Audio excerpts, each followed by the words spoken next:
In this video, I'm going to give you a tour of the Clever portal from the teacher view. To start, you're going to want to log in at our Clever portal. So please click the link that was emailed out and that's on the school website.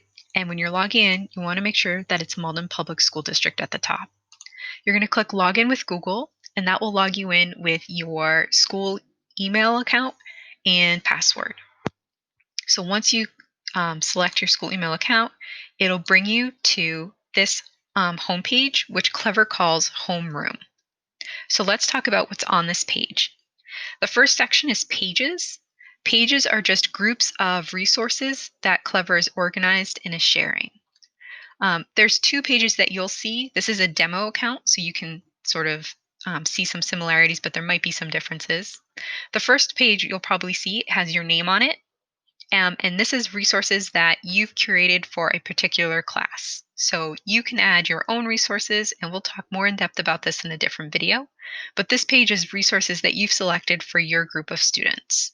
I'm going to click back on Homeroom. You'll also see something called the district page.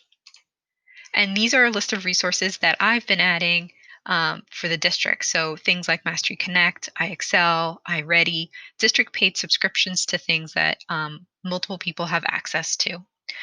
Now, these apps are shared based on your content level and need of access. So if you're an ELA teacher, you won't see Eureka Math or iExcel because those are math apps. And if you're a math teacher, you wouldn't see iReady or any literacy apps. So some people will see some different things, but for the majority of the time, you guys will have some similar views and apps.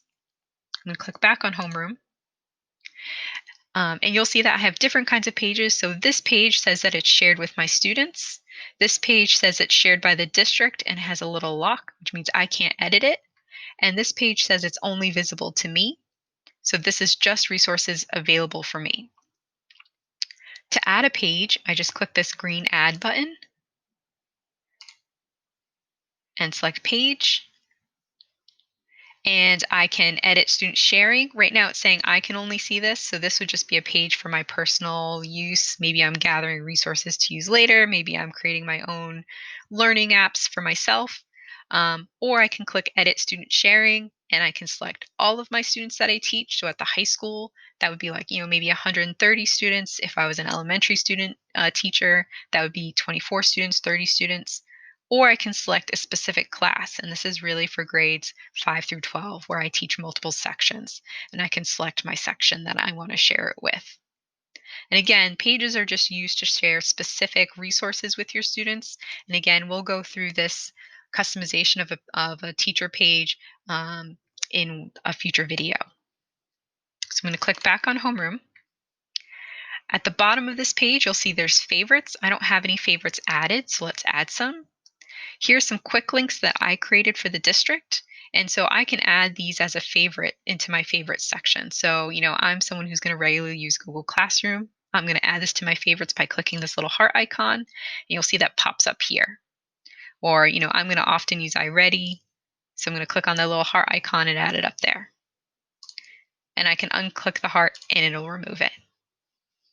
So down in this section are just apps that the district is adding for you. And you'll see it says parentheses district.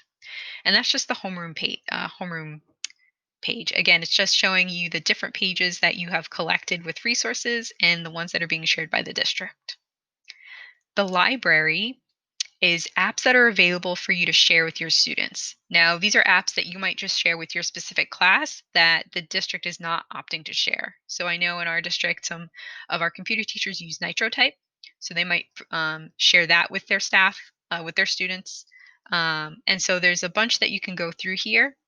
Now, please note that some of these require subscriptions and some of them are free. So Khan Academy is free, but Newsela has a subscription. If we don't pay for the subscription, students don't have access to the app.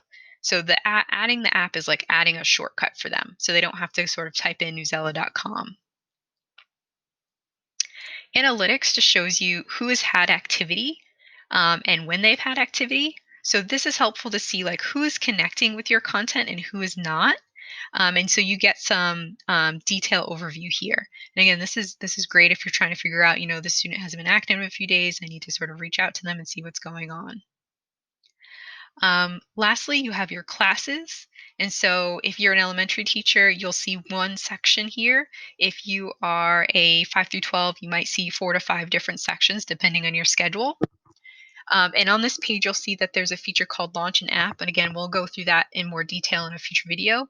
But this lets you auto log a student into an app. And when they're open and Clever on their device, the app will launch for them automatically. Like they don't have to touch anything and it just opens up for them. Okay, so that's what this page is for. So that's a quick tour of the Clever portal. You have 4 different main sections that you'll be navigating between. Homeroom, which has your pages and the district resources. Library, which has apps that you can add to your own teacher page. Analytics, which shows you your student activity. And Classes, which lets you launch and log out a class from an app. And that's the quick tour of the Clever Teacher portal.